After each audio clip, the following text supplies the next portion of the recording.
All right. Hey, Professor Arguelles. Today we're here to discuss what's wrong with higher education today. I'm a student at a university. You yourself taught in university for many years. You're very familiar with the institution. I've kind of found you through sensing I wasn't satisfied with the higher education I was getting, and I'm really curious to hear your opinion on what's wrong with higher education today. Yeah, I'm happy to talk to you about that. This is something that's very near and dear to my heart, I feel like I'm a born and bred scholar, educator, and I'd love for, higher education and universities to be really wonderful, robust places of learning is sort of they are in our imagination, but unfortunately they've stopped being that and just seem like that for more and more reasons. And, I've got my sons in college now going to graduate school. I work with people like you in the academy and yeah, I'd like to think of what's wrong and if there's anything we can do about it. So, yeah, I've given this a lot of hard thought, and I would say I've identified, I think, six major factors or six causes. There's six big problems that I see that are out that are affecting higher education. And I think it must be nice to be like the Minister of Education of Finland or someplace like that, where you've got it down and they don't really have a problem. But I think most people in the world, all over the world, are unhappy with the results of education. It's not giving them what they want. And then there are people like you and I who, again, we're more concerned about what are we supposed to be doing here? And so, yeah, I said, I think I can identify six root causes or problem, but the most fundamental one is precisely that. It's the loss of a consensus about the definition of education, about what education is and should be.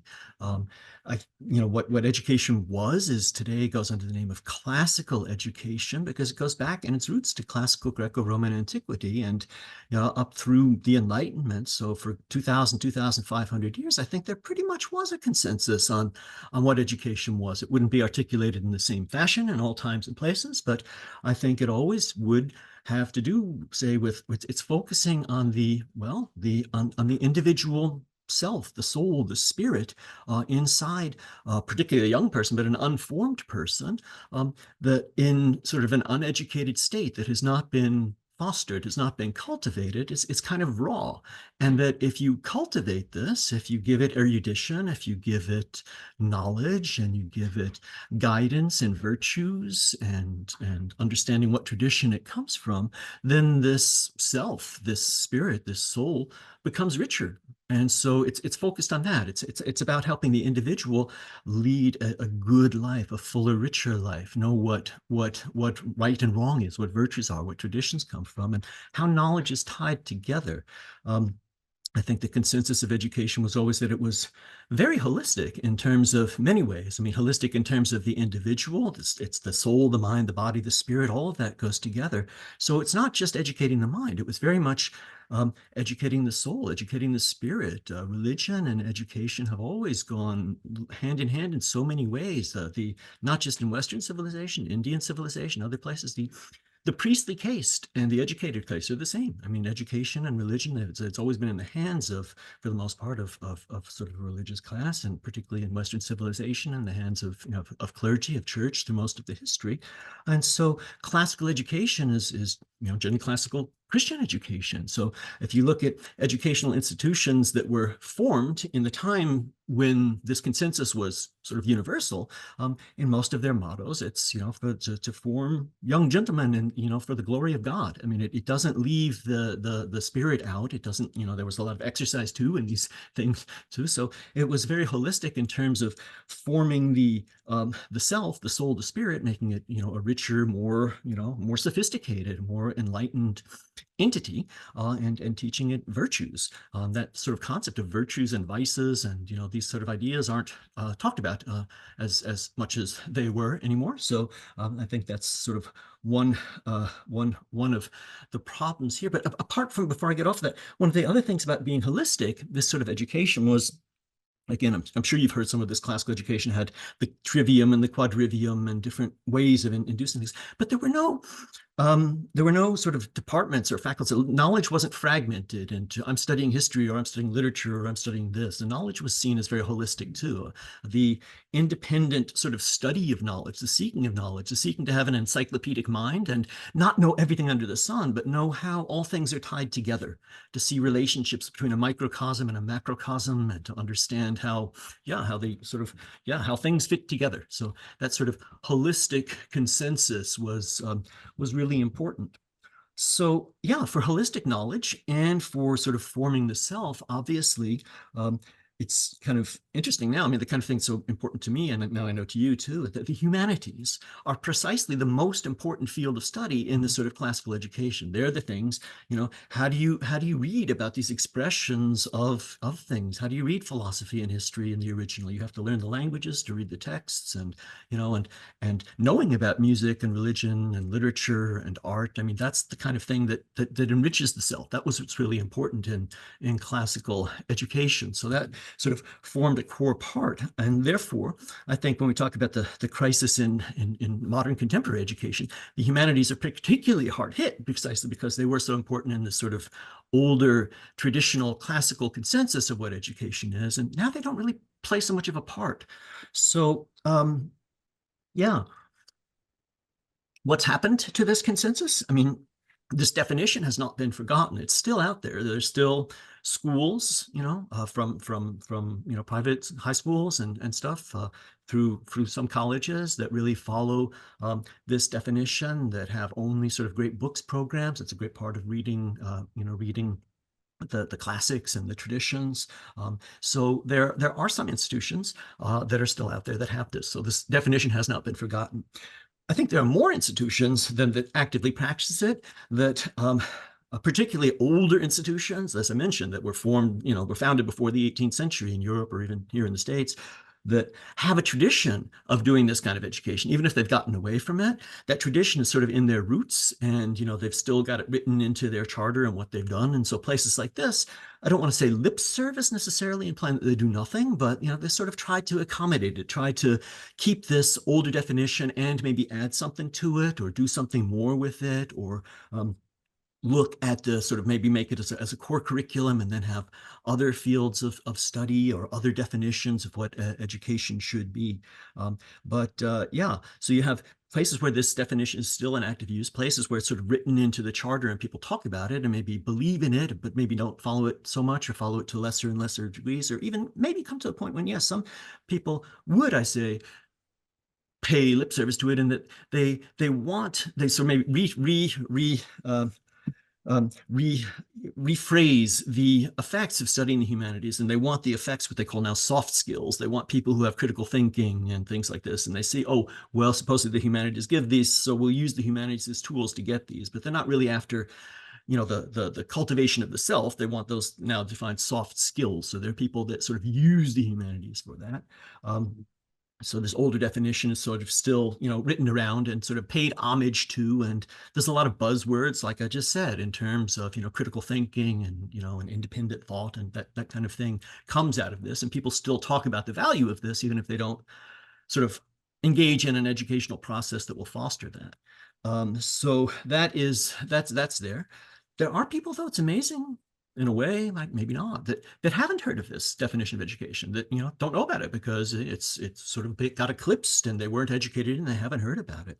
So I think some people like this will be happily surprised to learn about it. Others will join, I think the majority of people, though, today, when they look at this, maybe would think, well, maybe there's a reason it sort of got phased out. Maybe it's outdated. Maybe, this was good for pre-industrial society, but it's not good anymore. Society's gotten much more complex, and this sort of education doesn't fit anymore. I think you'll find a lot of people that will make that argument.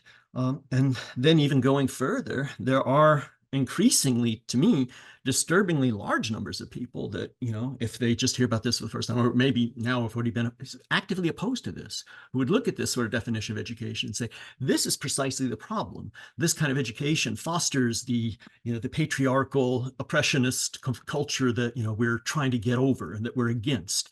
And so these people obviously have a very different definition of what education is. So losing this consensus is a really bad thing, because if you want to strive, education is a lifelong process, or at least many year process, even if we're just talking about looking at raising the young, but it ought to be now really lifelong process.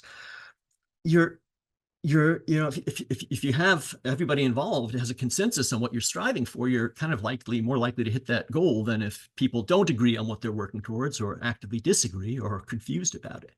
So yeah, of the sort of six things that, when I think about this problem, I think the biggest thing is this loss of consensus. But there there are five other things that I've also thought of. Yeah.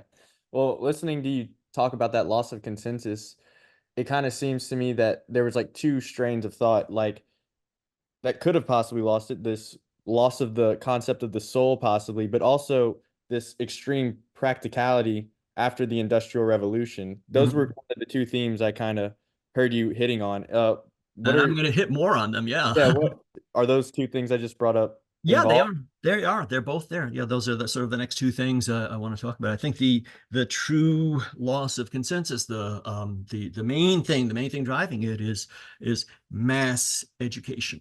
So I think there was consensus from Greco-Roman antiquity through the into the 18th century, at least, and certainly, again, not totally dying out, but certainly being really challenged, maybe in the 18th, certainly in the 19th century, more than anything else, by um, mass education. So universal compulsory education is something that didn't exist before the 19th century, or actually, I think it actually did only in the 18th century. In 18th century Prussia, I think that's the first place they instituted universal compulsory education. And then it spread to the rest of Germany and to the United States through Horace Mann, and through the rest of the world. So um, you can put, obviously, a very positive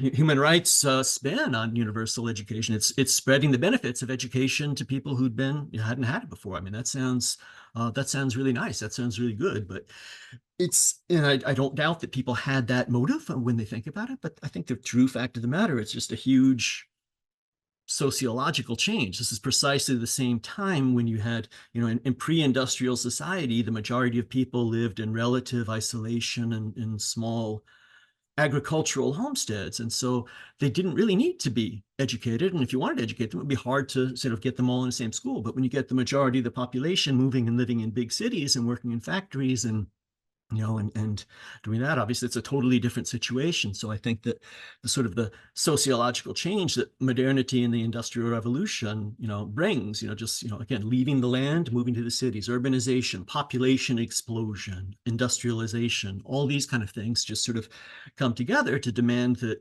we have, again, to put it in the best terms, to have a more educated populace to engage in the working and buying and selling that's more complicated in the cities.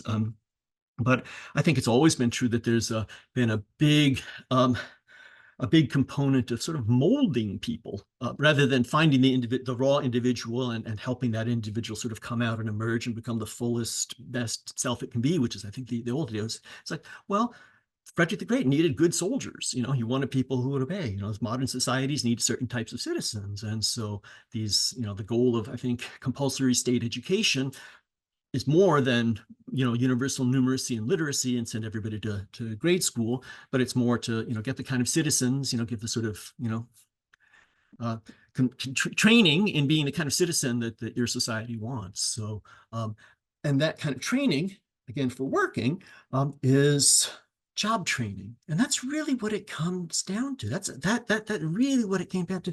Sending the masses to school to get them educated so they can work. In fact, that's a form of job training, and that idea, I think, has spread. So that I would say, probably, if you ask the majority of people walking down the street, if you took a poll, what's the goal of education? What's the purpose of going to school? Well, you go to school so you can study hard, so you can get good grades, so you can get a good job. That's sort of the basic idea, I think, that would be far more common than sort of classical education, cultivate the self. But people say, you go to school to get a good job. And so it started with that, giving people literacy and numeracy. And then you end up today where you have a lot of people going to college or university for an education and studying specific like job training skills, specifically stuff that's absolutely not at all academic. It's um, front desk management of a hotel and hospitality, or things that are very practical and hands-on. And you look at it and you say, well, wait a minute, why do you have to have that in sort of a in a college environment? That's kind of an interesting sociological development. But yes, this sort of idea that what you study should lead directly to a job. I mean, I knew people like that when I was in college, and somehow when you're interested in something like history or literature, they say, well, what kind of job are you going to get with that? And they sort of assume that they're majoring in, I don't know, something more practical will lead to either a better job, or then now specifically, like I said, so many schools have programs that are absolutely not academic, but are real hands-on training in some sort of job. So that sort of change to overt non-academic circles. But there's more changes that go with mass education precisely because of that. I mean, if you're going to bring in educate 100 times more people than you used to educate. Okay, that's a much more massive endeavor, and it's just the nature of the change. It's going to, even if you don't consciously at the beginning say, let's get away from that definition of education and try to spread it to everybody. It's inevitable that you're going to end up changing it when you make such a vast change on such a broad scale. And so the entity is bound to have been changed as you go to all of this, and inevitably, I think sadly, it's just become to the stage of an integral component of that was consistent watering down, dumbing down of content, dumbing down of what people have, dumbing down of the amount of education that you get from the years that you put in. So I think that's why we got to a stage now where we go from saying, well, again, at the beginning of universal compulsory education, everybody had to go to grade school. Well, now we kind of have the mindset everybody has to go to college to get to get a good job, and so it's pushed that up. And I think that kind of indicates in a way, if you look at the amount of knowledge that people have, or somehow you could quantify that maybe a bachelor's degree today is only worth, going to grade school 150 years ago. There was a famous case not too long ago when they found, I think it was an 8th grade middle school leaving high school entrance exam from just some state in the United States, not a particular, not a fancy private school, just a state school in some Midwestern state from, I think, 1913. And you had to pass this to get from middle school to high school. And they took this test and they looked and said, oh, it's really hard. And they gave it to like undergraduates at Ivy League colleges today, and they couldn't pass it. It just like the amount of knowledge that you had of history and grammar and ability to read and identify things. I mean, it just was very different. So I kind of feel like, yeah, that people need to go to school longer to get, more education for that. And, when all is said and done, we're going to talk about this in another point too. I just think that this has invited a lot more people into the educational arena than should be there. It's just gotten too big and unwieldy as a whole. And a lot of these people, they don't really need to be there. They don't really want to be there, but they just sort of feel like this has, been forced upon them. So that to me is the sort of the beginning of, if we have a consensus as to what education is, through the 18th, at least, in most places, the end of the 18th, the beginning of the 19th century. The beginning of the 19th century, I think, is when we get this compulsory mass education. So that's the next thing that really makes a big impact. They're kind of trying to give everybody this like core curriculum to just get everybody at the end of their education with these certain knowledges so that they can get into the workforce. Mm-hmm. And yet with this, you see, like, although the education's become unified and watered down, like you said, uh, also once you try to get higher and higher, you lose this holistic perspective, and you have to specialize on a certain field of knowledge. And I wonder why you think this is. Like, at the same time, on one hand, they're trying to teach everybody the same things, unify everything, but also the further you want to go, you lose this holistic perspective, and it becomes kind of fragmented in a way. It's, What do you think that's about that? exactly that's exactly my third point, is that by the mid 19th century, you get this um, well, again, let's put emphasize the positive in everything. For whatever reason, population explosion, maybe some result of mass education, maybe, more people investigating, doing more things. But there was an explosion of knowledge in the 19th century. People did actually learn more facts about, various parts of the world and about science in particular and all things. So there was a big explosion of knowledge in the 19th century, and maybe that's why you don't get so many philosophers even talking about having an encyclopedic mind or anything more. Just maybe at a certain point, it did feel like there's a tipping point when you can say it was possible to have that encyclopedic mind, not know everything, but know enough of how everything connects and works together that I could aspire to that. Whereas now I think it's impossible because there's so much to know that I have to become an expert. So, yeah, somehow this 19th century explosion of knowledge led to the destruction of the holistic approach to learning into this sort of fragmented fields where you have to become a hyper specialized expert in something. That's part of the bad atmosphere of universities today too. So if I could trace that back, I would say, yes, it starts with what we were just talking about more than anything else, the fact that there definitely was real progress in particularly in the hard sciences, in chemistry, discovering more elements. Think of how complex physics has become in the past 150 years, abilities to travel to the moon or to build atomic bombs and things. These are incredibly complex processes that, you probably do have to really focus in on that and become a real expert in that field. So science may have grown and demanded that. The hard sciences, social sciences, are born in the 19th century. I mean, people have been doing things similar to psychology and anthropology all along, but as fields, these come into being precisely in this time. So they're sort of fostered in that, and they've got the term science in that they can do that. They can sort of work in this sort of um, objective fashion and try to do research in the same way. But what about the humanities? Like I said, the humanities were the core of the sort of traditional education, and now they're sort of an orphan. The social sciences have just been born. What do we do with the humanities now? The humanities sort of try to, I think, cast themselves on the same model and think, well, we've got kind of an inferiority complex, and we also need to become experts in something. We also need to become, the defending person on here. And so, this is, to me, this is one of the most heartrending and sad changes here. Is that I think everybody is familiar with this phrase, "jack of all trades," and you just fill in now, "and master of none." But that actually, if you study the would be etymology of a phrase. The phrase itself, jack of all trades, goes back way longer than master of none. Master of none is added at this time. Master of none is added at the time of here. But so before this, it was a compliment. It was a good thing. Hey, you're a jack of all trades. That means you're good at a lot of stuff. You can figure out a lot of things. And so to me, the idea of being a generalist and saying, well, yes, I might not be able to advise you, as a doctoral student on your thesis, but if you're a college student, I should be able to teach you a wide range of subjects, so that, if I've had a good education myself. So, and yet I think the term generalist is really negative. If you try to, present yourself as a generalist, and you're in a faculty search, you won't get anywhere. I mean, there is this cult of expertise, this cult of progress over the past. There's this, again, maybe because the hard science is making so much progress, everything has to be progress, has to be progress, has to be progress. And forget about the past. The past is ignorant. The past doesn't know anything. So sort of this ethos is very much out there.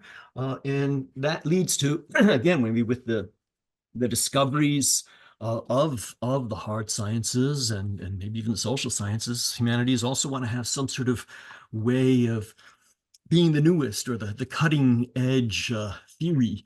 And so this is not something that can be blamed entirely on modernity. If you read Jonathan Swift's Gulliver's Travels in its entirety, book 3 is about the Academy of Laputa. And it's just this wonderful satire of the foibles of academics and the kind of ways that we're inclined to become lost in some sort of tower of thought or something like this. So that has combined with that propensity. So we need to be newish, we need cutting edge, we need to come up with new things, and we need to prove this by publishing or perishing and have this be in the specific kind of journal articles. And to write it and get it into this kind of journal article, you have to write in this specific kind of jargon that outsiders can't understand or read, and B, you have to kind of write it in this sort of contentious tone because you're trying to prove that you're the rightest and the newest.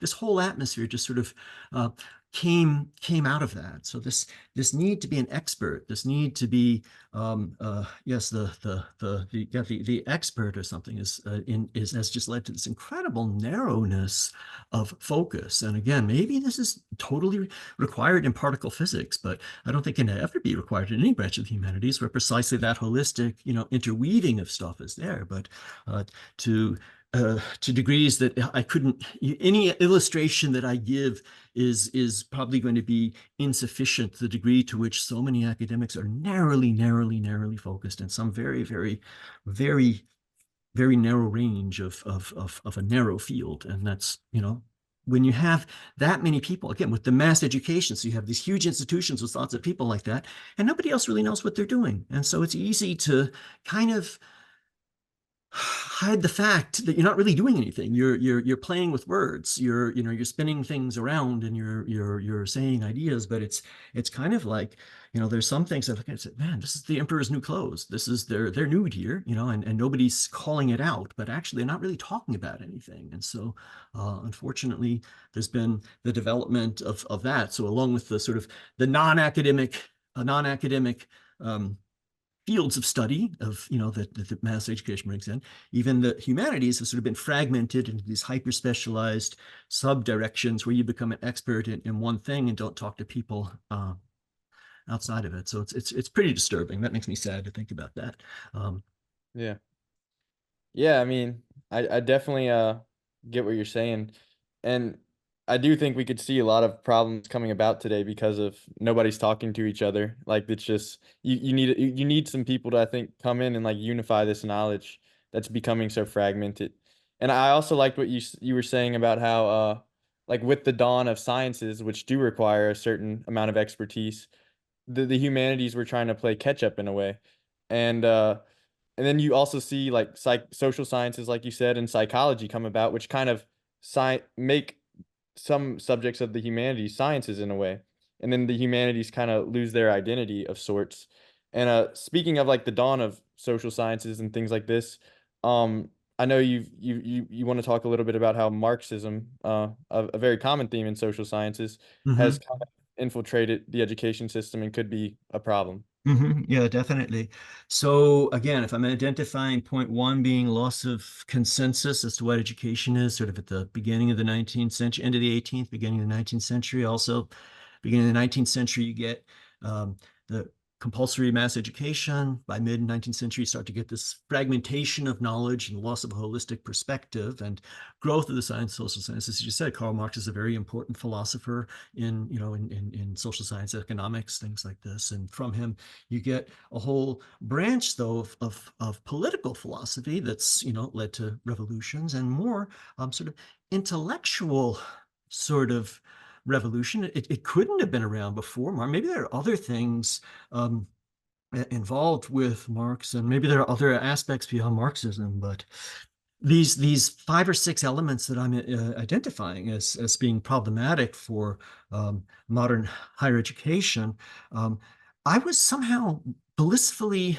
unaware of them. Maybe I was just obtuse or not trying not to see them when I was in college. I think my college did uphold the old ideal. I think I did get encouraged to study widely. There were enough people who were studying, not for job education, but to learn broadly. And it just wasn't. I was aware of this sort of the hyper specialization, but sort of seemed like I could find my way out of it by studying things. Something like comparative literature seemed like a broader field. Um, when I was in college. But then when I got to university, graduate school at the University of Chicago, this in particular just really smacked me in the face, where you would literally have a situation where I remember they brought a new professor in. He was to replace another professor, and he'd studied at this university previously, and he was really hot stuff. And there was talk that maybe I could work with him. He could be my advisor because we had like similar things that are, overcrossing. And it seemed like a good opportunity. So I was looking forward to meeting him. And when I met this guy, the first thing he did when he shook my hand, he said, "Hi, my name is, and I'm a Marxist feminist." I mean, just to go around, that's the atmosphere. You go around introducing yourself as, as a Marxist feminist. And like I said, there may be other strands besides cultural Marxism leading into this, but I think that there's been a tolerance, or for some reason, there's been a spread, a desire among people to really just openly say, I want to look at everything through the lens of race, class, and gender. Hmm. I want to look at everything through the lens of oppressor and oppressed. I Hmm. want to look at everything, through the lens of yes, it's colonialism, post-colonialism, the patriarchy, all that you're talking about here, this classical education, that's the tyranny of the dead white male over the rest of us. And that sort of anger, that sort of rhetoric was really, really prevalent in graduate school. And I thinking back, I just realized that the people who, not everybody spoke that way, but the people who spoke that way were somehow louder, and it seemed like they were increasing, and they were, sort of like taking over, and there was tolerance, and there was, already in the faculty there, like I said, this guy who introduced himself to me as the Marxist feminist. I mean, it was really, really, really prevalent there, that and it just seemed like if you spouted off this way, it'd get you further. I mean, this was like the people who kind of like were, so I do think that, I'm talking about the University of Chicago in the late 1980s, early 1990s, but I think this process was going on for 50, 60, 70 years before that, and sort of ongoing, that yes, that you just have this acceptability of this people who wanted to divide everything into oppressor and oppressed, and and look at this through these, again, through this lens, and when you get people like this, particularly who are involved in a hyper specialized subfield of the humanities, trying to recreate it as a science, they're out, they've got an axe to grind. They're not there doing independent research anymore, trying to like, oh, I wonder what, I know I'm ignorant, I'm trying to find knowledge about something I don't know what I'm about. No, they know that the root problem is there, and they're out to prove it and to find that it's there. So I think that there's a lot of people with axes to grind, instead of, really seeking knowledge. And so this atmosphere, was, like I said, was pretty prevalent at the University of Chicago. With hindsight, I don't know if there's anything I could have done or spoke about, but I feel kind of, why didn't, I don't know, I should have protested a bit more or something, maybe earlier on. I mean, why is it okay to come up and introduce yourself as a Marxist? I mean, you couldn't go up to somebody and say, hi, I'm a fascist. I mean, that, to me, Yeah. it should have the same ring in your mind. You should go up to somebody and introduce yourself that way. But I do think it's incontrovertible that the majority of faculty, of majority of universities out there have sort of been cast in this mold, or at least been habituated to hearing this kind of oppressor and all this kind of stuff. And this has gotten really, really deep into the system, deep into the perspective. And so that sort of, yes, that axe to grind over investigative research, and that desire to sort of throw out the dead white men and bring in the other people has really, gotten deep into the system. So yeah, so this atmosphere that was there, it was really somehow I just put my head down and got my doctoral dissertation done. It was important enough to me to do that, to just sort of tolerate hearing this stuff around me. But maybe, with hindsight, I should have said something, sort of done something about it. But instead, what I did is that's why I embarked on an international career. Not only did I have the postdoctoral fellowship opportunity in Germany, but then from there I got opportunities to be a professor in other countries. And I did that first and foremost for my own languages and to live other cultures and do that. But I was also very conscious saying, I don't want to be in this environment. I don't want to be around this. And somehow I found out, and it's true, I knew it's in, even there are a lot of universities around the world that are being founded on so-called the American model, the basic idea of what education was or should be, but have not really been affected by this to that degree yet. And so by having an international career, I didn't have to have this sort of on a daily basis, although I was, when I talked to friends and aware of it, and, my experience in the States sort of told me that this is what's going on. But it really sort of did drive me into exile to, to want to be around it. And like I said, this is stuff that was already, all of this out there was well in place 30 years ago. And I think it's only, there's two other things that have happened that have made it really worse, really, really bad now. Yeah, so that's interesting. What are these two things you're talking about? These two other things? Okay. The first one is what I'm going to call bureaucratic bloat or institutional inflation. The education, the education industry has sort of really taken over in the past 3 decades. There's been just sort of explosion of various things on a college campus in terms of that have really have a negative effect upon probably you as a student, upon students. The overall rate of inflation in the country, I don't know what it is, but the rate of inflation in education is like 2 or 3 times that. I know because I looked at it where my sons are going to college now, went to the same college 30, 40 years ago, it was $10,000 a year. Now it's close to $100,000 a year. So it's 10 times more expensive. So the price of college has really price of going to education has really, soared. And people wonder, where is that money going? And the fact is that they're not really hiring more teachers, they're hiring more administrators. The administrative bloat required to run an organization, that's really gotten out of control. There are vast numbers of college administrators, university administrators, compared to the number of administrators that there used to be. And a lot of these people, particularly those in high positions, get really high salaries, much more than the professors do. And so it's sort of um, inverted situation that you have this here, and at the same time that this is going on, you've got this the rate of inflation for education outstripping the overall rate of education, and this bloat of administrators. I think you also have the increasing numbers of people who got, were taken through this universal mass education, believed in go to college, work hard, get a good job, maybe now turn around and say, I got a good degree and I can't get a good job. I'm working in a job that I didn't need to have this degree for. And I've got a lot of debt because I had to get this degree. So I think there are a lot of people out there who are increasing numbers of people who are realizing I didn't actually need this degree in order to work the job that I'm actually working in. This idea that you have to have a degree to do this and you have to go into debt to do it. I think that's a really bad, sad situation for large numbers of people. So that is something, like I said, that's something that this I know did not really exist 30, 40 years ago. This is very recent. Mm-hmm. Yes, sir. So that's one of the final things. Yeah, and what's your final point? The last one is sort of the current culture wars that I think are the child of that sort of basic um, oppressor versus oppressed ideology married to the bureaucracy. I think a lot of the new administrators are going to probably have the title diversity, vice president of diversity, this whole diversity, equity, and inclusion truly ideology where you have to, at so many universities, you have to write a DEI statement, to say that I agree with this and I'm on board with this.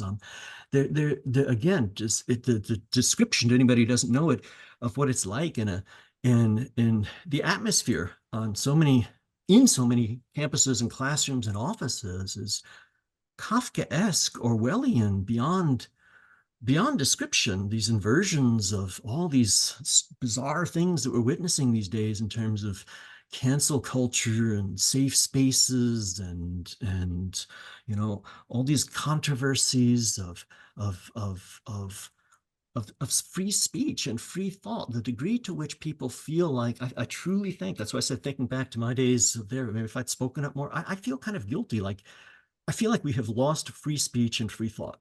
We're so proud as Americans we have that written in the Constitution, free speech, but we've lost that. It's certainly in you can't say what you think. You can't think what you want. Okay, you'll be canceled. You'll be outed. You will be not allowed to have the ideas that you want to have. This is a very um, yeah, this is when I think of the situations where I've been in, when you're in a situation like that, it's the exact opposite of going back to the first idea of classical education trying to teach you virtues and how to, be strong or lead a good life. The atmosphere when you're sitting in a meeting and people are saying something that you think is patently absurd, but you're afraid to speak out and say, I think that's, I know I can't do that, or I'll lose my job. Each time you do that, it kind of eats away at your soul a little bit more. It's like, and you're less inclined to do so. And so this sort of situation just grows and grows and grows and accelerates to the point where it's really, I think that you have a truly toxic and very venomous situation in many university atmospheres. And like I said, I fled abroad, 30 years ago before even this happened. And when I've been in and around this now, I just think, my God, this is one way. Just when you start to get older, you've got about 40 years ahead of you. But I'll be 60 this year. When you hit my age, it's like, our culture prides being young so much. I still want to be strong and stuff. But sometimes when I think about stuff, I'm glad I'm old. I'm glad I don't have to go through this right now. I really feel sorry for you and my sons and the people that I'm sort of helping get into graduate school now, because I do think this poses a real conundrum for anybody who's got a studious heart. I mean, if you want to learn, what could be more normal and rational and understandable than saying, I want to go to a venerable institution. I want to go to a really good university that's a famous name and a long tradition and study hard and learn knowledge. And then precisely this kind of person going into this kind of atmosphere, it's really, it's like, why would you want to go into this sort of atmosphere? It's poisoned. So where are you supposed to go? What are you supposed to do? It's really sad. Yeah, I mean, I can definitely see how that relates to your first few points, which is just where you were saying how the factory method almost, they want you to all end up thinking and believing the same things, and this is kind of their top-down approach to get these administrators and DEI administrators to make everybody believe the same thing and not be able to say what they actually think. And being able to say what you actually think, it kind of goes hand in hand with the classical education where you're trying to develop the individual's soul. And you kind of said that as well. If you can't say what Mhm, you think, it eats away at your soul bit by mhm, bit. mhm. Um, but speaking of this, like we've identified the problems. I know in the past I actually asked you, I'm not very fulfilled at university. I'm way more fulfilled in your academy. I'm way more fulfilled pursuing my own self-education.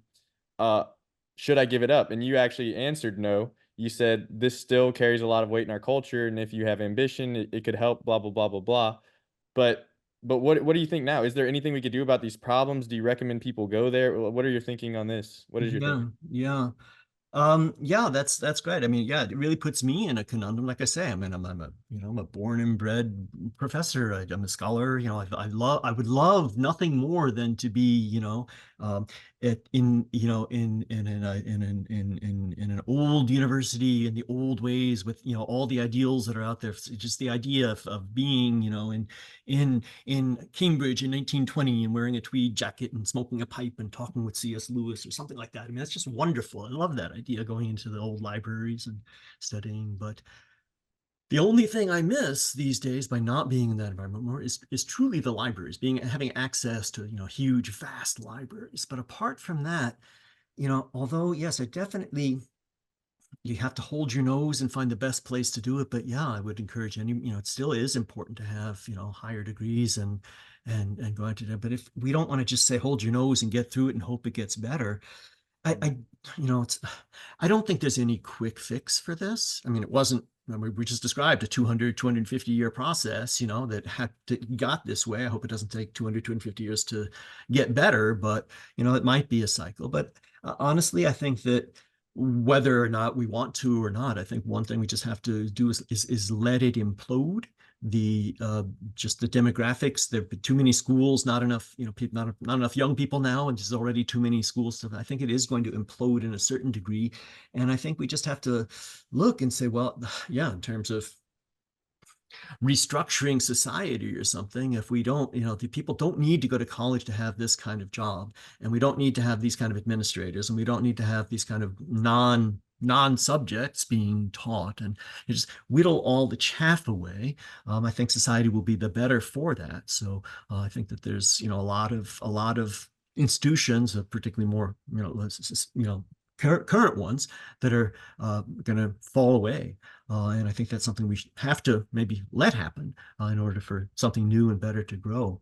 I think that concretely, again, those of us who might be older now and have attended a university that, we're alumni of a university that used to have this ideal, maybe still has it officially, if they maybe alumni, pressure, if enough people were to say, hey, we don't like the way our school is turning into. You send me my college magazine talks about, this here, and I'm perturbed by this. And, if the alumni as a whole sort of, said, you gave me this kind of education and you said these were the ideals, and that's what, I've lived my life by, and now it doesn't seem like you're doing that anymore. Just sort of calling it out, maybe places that have a tradition of doing that. But I do think I'm so happy, thank you for mentioning it, that really almost one of the best things that we can do is look at, again, we're not Luddites as a whole. These changes that happened in the 19th century, there are certain forms of progress. Look, right now we're talking on Zoom, and I know you're in Louisiana, I'm in Minnesota, and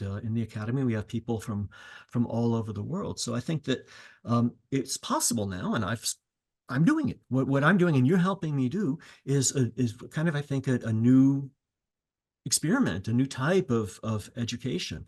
And we mustn't forget, I mean, universities weren't always around. I mean, universities were founded in the 11th, 12th, 13th, 14th centuries. I mean, before that, there weren't universities. And so maybe my academy will, form with other academies that are doing similar thing. I think it's possible now for a scholar like myself who feels frustrated by that, the straitjacket of the cult of expertise and the false knowledge, and not being able to give everything that I have and learned, to students, in my tradition. Well, if I found my own academy, that's sort of going back to the roots. I mean, when Plato and Aristotle first started their academy, it was people going to study with, you go to study with Plato, you go to study with Aristotle. So you find, and that's the Indian model. You find a guru or somebody, you go to a master and you learn from him. So I think that people now, through like my academy, I mean, we can do that. We can sort of come together and look at that and say, well,